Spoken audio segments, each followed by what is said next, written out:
Hey guys, SuperHorrorBro Mike here, and in today's video we are playing Bendy and the Dark Revival. Now you may be asking, why are we playing Bendy and the Dark Revival again? After all, we did do a playthrough of the game, a story explained video, a secrets explained video, or unlocking the secrets video, whatever you like to call it, and we also did a video looking at the Christmas update back in December. Well, the game's just got a brand new update. Yes, after all this time, it has got a new update, and this is adding in the archives, which of course were present in Bendy and the Ink Machine.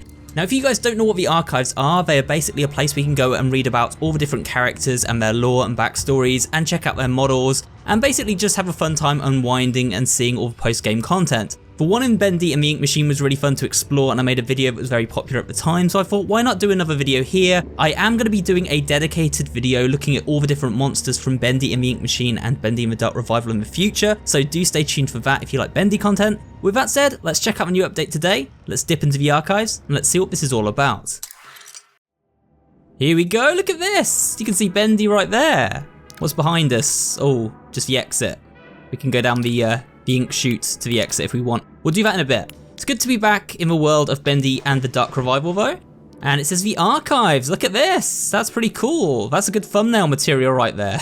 Might actually get like little thumbnail right here, guys. If you see this on the thumbnail, you know where it's taken from.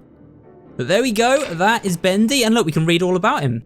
Bendy, the iconic imp, was redesigned for Dark Revival to stand out a bit from his traditional cartoon appearance by giving him a suit of clothes. He posed some minor challenges, specifically creating a face that sported the classic Bendy eerie smile, but still managed to be heartwarming in the right conditions. He is a fan favourite, so his design had to be just right. During production, we originally envisioned Bendy to talk with a series of cute squeaks, to contrast the dark, low voice of the Ink Demon.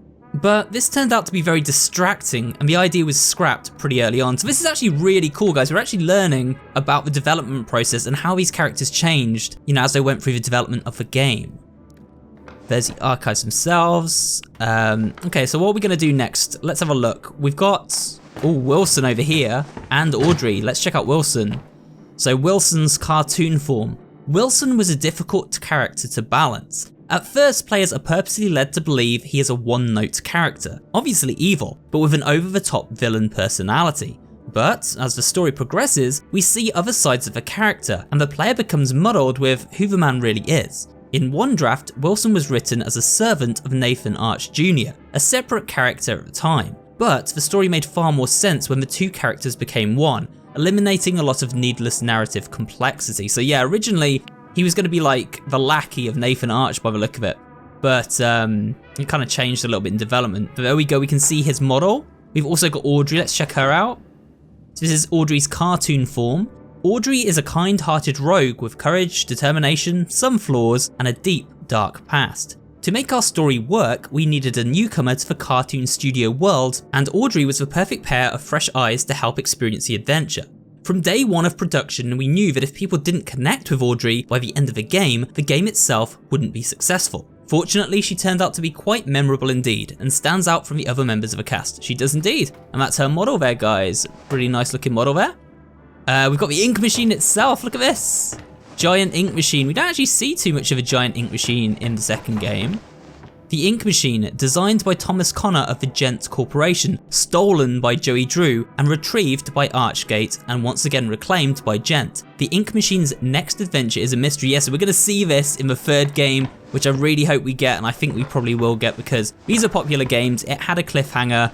We saw it being taken away, of course, by the Gent Corporation. I already have some ideas for where I'd like to see the next game go, and at some point, I might make a video on that, guys, but there you go. You can see the Ink Machine model, but we didn't really get to experience properly in the game.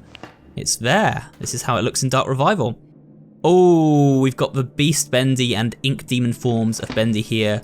Let's have a look. Beast Bendy, returning for the climax of Dark Revival. Beast Bendy also was revisited with the mindset of making him far more powerful and beast-like. Traditionally, in most horror games, they tend to build to a point where the main villain becomes a final form monster as a final boss. It's practically a trope.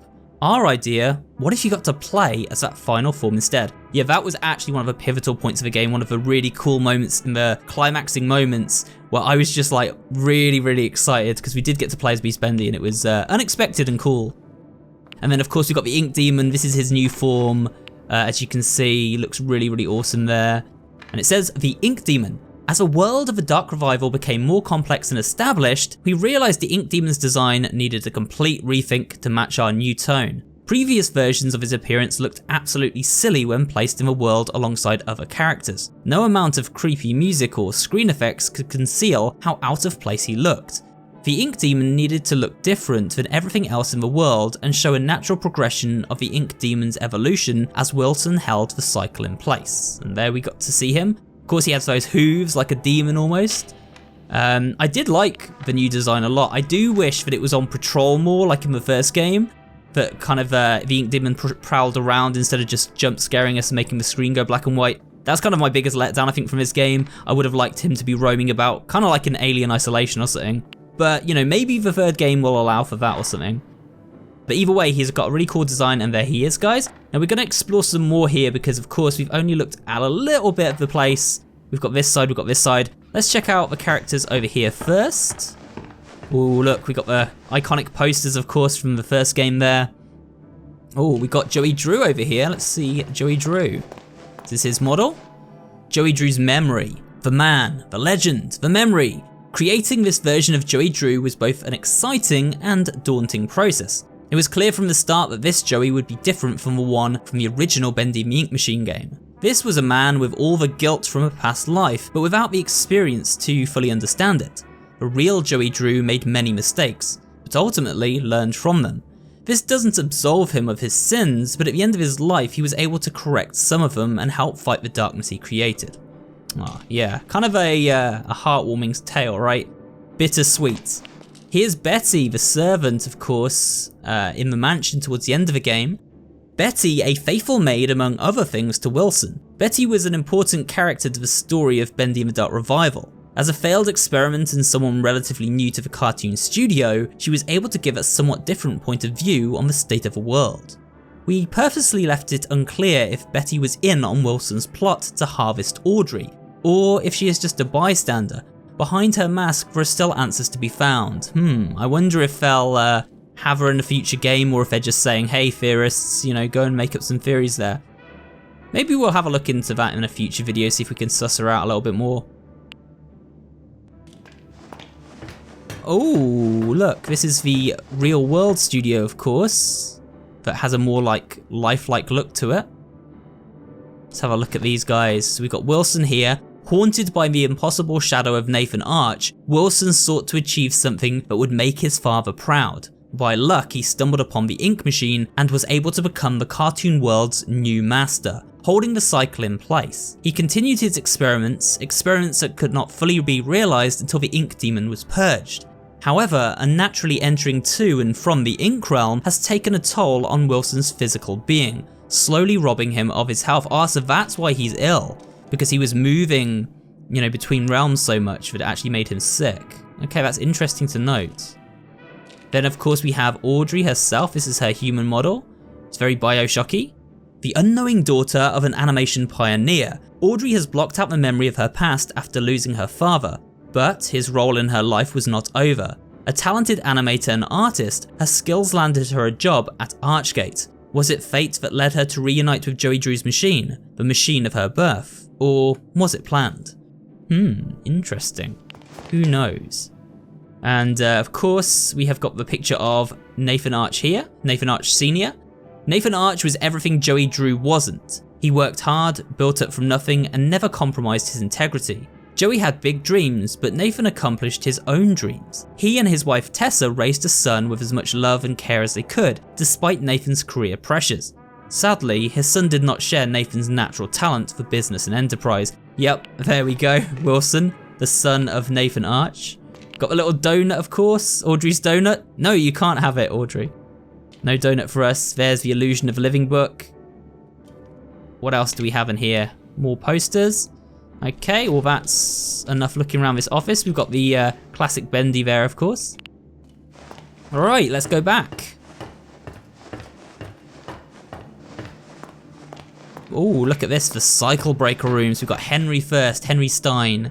The original Cycle Breaker. Henry Stein is the ghost of a man who lost his purpose years ago. Once fueled with finding a way to escape the tortures of the Ink Demon and finding his way home to his wife, Henry is now left with the cold reality of being a recreation of the person he thought he was. Saved as a special surprise for fans of Bendy and the Ink Machine, Henry was strictly omitted from all public discussion of the character during the entire production, which spanned several years, but Henry returned with a very satisfying face reveal. And then we've got Allison here, that's her character model, looking cool. And this is Allison returning from another victory over the Ink Demon. Allison is always the voice of reason, a beacon of hope. Allison's design was carefully upgraded from a previous Bendy game to maintain her personality, but with more fidelity. The purpose of meeting Allison so early in the campaign was to introduce the player to a familiar face after the main introduction. At the start, Allison was able to serve as the motivating force for Audrey until the true plot kicked in later. There we are. And then of course we've got Tom. Tom is Allison's silent protector and the only Boris clone involved in the main story. Where is Boris the Wolf? Rumour has it that during the events of the game, Boris is experiencing a dark survival story of his own. So there we go, it's basically saying that, Boris and the Dark Survival, which is the spin-off game, is taking place during the story of this game, as well as during the story of the original. So that's kind of a nice way to tie it all into one game there. Okay, let's head on out of this place. Let's go and check out the other side now. We've got an entire other side to still check out. This place is huge, guys. It's really big. And here we go with Porter, of course, because he teleports. Little play on words. As the cycle was held in place and the influence of the Ink Demon held at bay, the cartoon world was able to grow and advance, creating such characters as Porter, a lost one who came to claim a new identity as an explorer. Porter was written with the knowledge that Dark Revival would feature a far more serious tone than the first game, Bendy and the Ink Machine, and his light-hearted innocence would help the player feel some warmth in this inky world of sorrow. Certainly did. He was an interesting character. I wish he'd been in the game more than his singular appearance, or his 2 appearances, I guess, if you count the little bit at the end. Would have been cool if he'd shown up throughout the game. And then we've got Heidi here as well. It is believed that Heidi has spent some time in the Pit, a prison set up by Wilson and the Keepers. It is unclear why, but most likely she was able to access places she shouldn't have. The experience in the Pit changed her, as it does many, reverting her into a childlike state, longing for happiness again. So there's a little bit of info on Heidi, who I suspect may be one of the children Joey Drew created. And maybe that's why she was being held in the Pit by Wilson, but I guess that's just a theory we'll have to wait and see on. I'll leave a link to that one at the end of this video, actually. Oh look, we got Sammy in here, reading from his music sheets. There's Sammy Lawrence. Sammy Lawrence, the famous music composer of the studio. Sammy Lawrence originally had a slightly larger role in the story of Dark Revival, but in a story already filled with so many characters, making them all play a meaningful part became a challenge. He was ultimately sidelined in favour of telling a more coherent storyline. Although it is interesting to note that Sammy Lawrence appears to have mastered the flow ability in Bendy and the Ink Machine long before Porter and Audrey could weld it. So basically Sammy has the ability to flow, which is very interesting, guys, and maybe this is actually opening up some more theory discussion for us on the game. Oh man, look, it's that big brute guy, what's he called, Steve or something? We'll have a look at him in a minute. We've got Lord Amok first. Lord Amok is the ruler of the sewer cult. He illustrates how the world of the Ink had continued to develop into different societies deep within the darkest places. Though he was weak in a fight, his name will simply never die, and there he is sat on his throne, Amok. And here we have, of course, Alice Angel, a fan favourite, the femme fatale herself. The self-appointed queen of the studio, Alice Angel is one of the most memorable faces in Bendy's world. Forever lost in a tide of insanity, she is an absolute delight to write for as a character, an angel with many layers. Time will only tell if this inky temptress will ever reappear. Well, I think the fact that they've said that means that she probably will show up in some form in the future, and so she should, she's a great character. Here we go. Oh man, I hate this thing, this is so creepy. It's called Ship Ahoy Dudley, the demented invention of Wilson, created to serve the dual purpose of dethroning the Ink Demon in the cartoon world, and also upstaging Joey Drew in the eyes of Wilson's father, Nathan Arch. Neither of these happened. Ship Ahoy Dudley is a mysterious sailor with his own eerie grin, similar to that of Bendy. Along with his sidekick, Crackle the Crab, it is unknown just what kind of cartoon adventures they would have had together. So there he is, and he's of course formed with the crab, and there's the picture of him originally, the kind of concept art that Wilson drew up. And on this side, oh my god, that's horrifying. We've got the King Widow spider thing. It says, ink widows have begun to infest where the light grows darkest. Their king, the biggest and most feared, will only emerge from this nest when the young are threatened. So there's the King Widow. Very creepy. And then of course, the Lurker. So there we are. This is the Lurker, or Steve as he has become known. Was originally created as a brute type enemy, but would free roam the way the Lost Ones do, but ultimately felt unnecessary as the random ink demon encounters already fulfilled the role of putting the player on edge while exploring previously traversed locations. So yeah, he was actually originally an enemy as we suspected from that trailer. In the end, the Lurker found a much better calling as an unlikely ally, effectively expanding him into more than just a typical enemy. Yeah, I think he was quite well utilised. He gave us that final perk, of course, and it was kind of cool doing his side quest. So there we go, guys. Potential boss type enemy that was then changed into an ally enemy. Well, not an enemy, just an ally. Okay, let's backtrack a little bit. I think we're getting near to the end of this thing now, but we are going to check out one final room on the other side, which is this room. You get to see the Keeper by the look of it. So here, as you can see, are the Keepers. Wilson's deadly guards and scientists. They aren't perfect, but the Keepers will get the job done, no matter the cost. They are responsible for pressing the ink demon inside a smaller form, keeping his powers sealed away until Audrey came along and unknowingly changed the situation. The Keepers were visually designed to reflect the dangers and evils of the ink machine itself, faceless beings made of gears and wires, with no sense of morality, ordered around like cattle, a living creation without purpose. Yeah, they were actually really cool. I liked the voices, the kind of distorted voices of the Keepers as well. Very, very interesting. And certainly very sinister looking characters with these long arms and tendrils and stuff and the bright light from their head. Getting quite Bioshocky to my eye, but I like that. Oh, and here we go. The Butcher Gang. Barley, Charlie and Edgar, the 3 original members of the Butcher Gang, were formed from the ink machine, deconstructed by Alice Angel for body parts, and bond together to stay alive with sneak attacks on their prey. In Dark Revival, we meet an artificial 4th member of the gang, Carly, the Ghost Girl. Although, when you begin to examine her closely, Carly appears only to be a shell, with perhaps someone inside. Ooh. Do we get to examine her to have a little check on that? I think this is probably going to just be the same message for each of them. We can have a little look at them. Each of the Butcher Gang here. There's Carly. Can I see someone inside there? Yeah, kind of like teeth, I don't know. That's kind of creepy, but that's the new member of the Butcher Gang, of course, Carly the Ghost Girl. And then over here, I think this is the, used to be called Fisher, because he's got a fishing rod attached to his back. They changed the name. And, yeah, there's his little character there. So that's it, guys. That's all of the Butcher Gang in here. Carly there, of course, the new one. And I think we're done. We've actually explored the archives. So there we are. This is the archives from Bendy and the Dark Revival. There's only one thing left to do, and that's to head through to Artist's Rest, and of course, down the exit, so let's do it. Main menu, exit to the main menu, yes! And we're out of here.